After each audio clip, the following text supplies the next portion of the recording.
All right, so we've made more progress on the stone. I came in, probably worked on it for another hour or hour and a half, just kind of grinding down. I still have a little bit of a ways to go here. You can see, because that's my divot, that's where it's going to come. I want that to be a little bit more of an acute angle, a little bit sharper. But again, when your top is 90% of the way done, then you can adjust your sides and your bottom. I still have to get rid of some of this caliche, this clay, because I don't want to risk bringing rock dust up into my final polish. You can see how deeply layered the stone is. I'm going to continue just sanding the outside, giving it a preliminary polish and making sure it's nice and even. This is 8.1 magnification, so that's just to give an idea of what the stone will look like when it's finished polishing.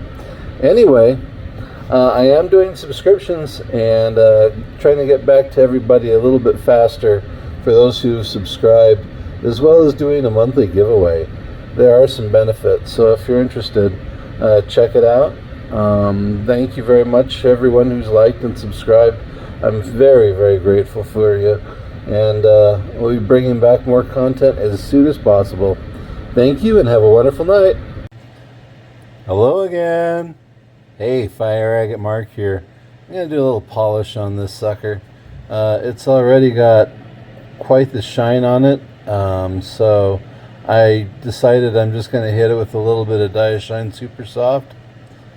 This stuff is amazing. A little bit goes a very long way. 3 grams. It's lasted me quite a while through a lot of stones. So when somebody asks how much polish am I using, you're thinking, there we go, that's enough for the stone. I might reapply a little bit, and then always close your polish. You don't want to get rock dust or dirt or any junk in there. You don't want to cross-contaminate. Use a separate brush. Make sure your stone's washed, your hands are washed. Nice and slow. Let's zoom in a little bit. There we go. Nice and slow. I'm going to apply the polish at a relatively light pressure. ½ ounce to 1 ounce of pressure. At a slow 3,000 to 4,000 RPM. Keep the brush moving, because what's actually happening as you polish, you're basically sanding the stone with this 50,000 grit sandpaper, diamond compound. And I'm doing that with the very soft bristle horsehair brush. These are one of my favorites for getting into fine cracks in little areas. Don't let the stone get hot. Don't apply too much pressure. I keep touching the stone so I have an idea of what's happening.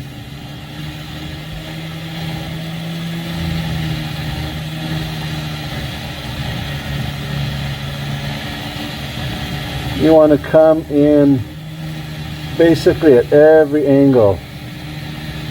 You want to make sure you go east to west and north to south. And you want to make sure you've gone into every little nook and cranny and valley.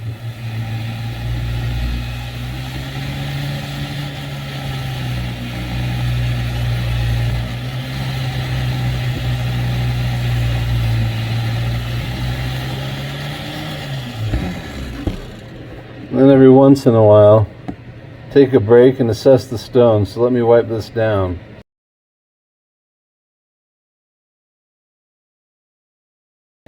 If I were going to switch polish, then I would actually wash the stone with soap and water and a toothbrush. But since I'm actually going to keep hitting it with the same polish, I'm going to let the polish sit on there, because it kind of gives us an idea of what's happening here. You can tell, sorry about the shaking, let's see, 3.5 magnification. So I still have to come in here I gotta polish these up. A little more of that purple is gonna pop through the green, that bright orange. We're just gonna continue pulling out those strong metallic colors, and those purples will keep coming around and keep doing this. So bear with me, because it's just doing this over and over and over again. Maybe polishing for half an hour. So we're just going to come in at key steps and see how this goes. All right.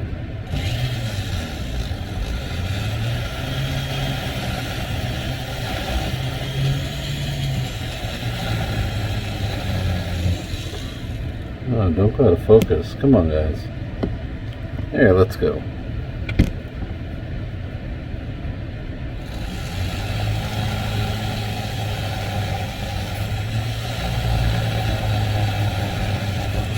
See, I'm even making these little tiny circular patterns as I polish, trying to make sure I make it into every little nook and cranny, every little crevice.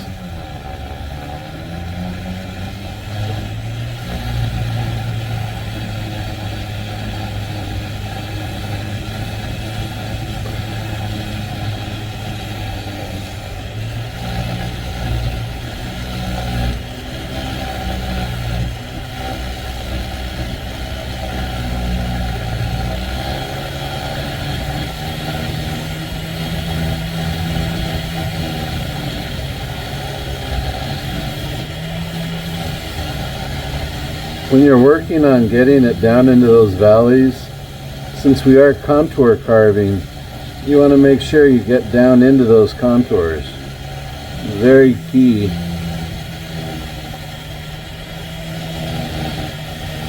For the final presentation.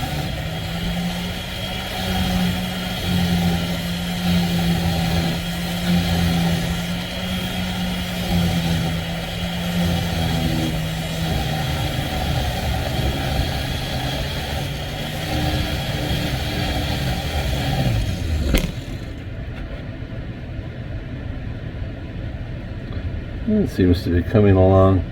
I think I might switch bits really quick. Bear with me. Alright, again with the polish, this time with a Compoflex wheel. The small little, almost leathery wheel. This is also from Diashine.com. A small little bit goes a long way. You just want to charge this. There you go, a small bit of polish on there. I'm actually going to put a little bit more on the stone. This is all the same grit. Let me close this, close that up really quickly. And let's see if we can zoom in a little bit more.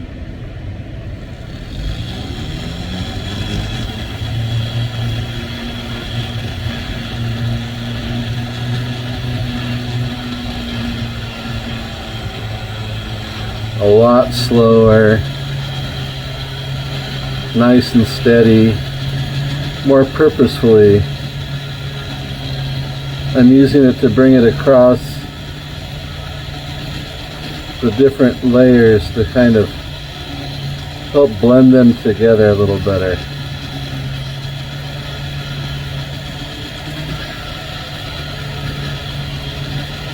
This is probably, again, 4,000 to 5,000 RPM and not much more than an ounce of pressure. If you're not sure what your pressure is, go get a kitchen scale, pick up a handle, put the weight on there and get an idea of how much pressure you are using, because too much pressure will lead to skips and scratches and tool marks in your stone.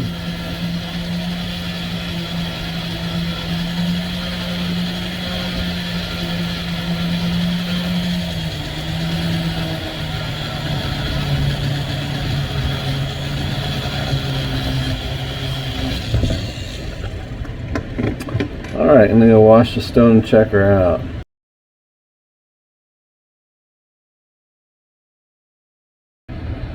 So here's some progress after about 20 minutes of polishing, 20 minutes to half an hour. There's still some spots that I have to get into, still some spots that I have to work on. I'm still cleaning up those little areas, getting out the last of the polish. I couldn't find my toothbrush, well, my toothbrush for rocks, so I might have to get a new toothbrush. Anyway, that's a good way to get down in there. Dawn dish soap and a toothbrush will clean this up. So I'm going to keep working on the stone for probably another hour of polishing, just the same way, back and forth, cleaning it up and polishing it up, and that's going to be it. And then at the very end, I'm going to give a slight polish to the outside, finish the bottom off, just level it, and that stone's done. Ready to set into some jewelry, or I'm not exactly sure. We'll figure out what happens to this stone. But thanks again for liking and subscribing. If you're curious, you can always you can subscribe to the page. You can join. I think it's $4.99, and that includes one-on-one conversations. If you want to email me at fireagatemark@gmail.com. That'll get your response a lot quicker. Plus, I'll be doing some giveaways. Anyway, well, I'll be back. Thank you very much for all your support. We're extremely grateful. Thank you to lovely Amberjay for staying upstairs and processing all these stones, and thank you Fire Agate Lilly for keeping the house protected, and thank you everybody who's along for the ride. Have a wonderful evening. Thank you.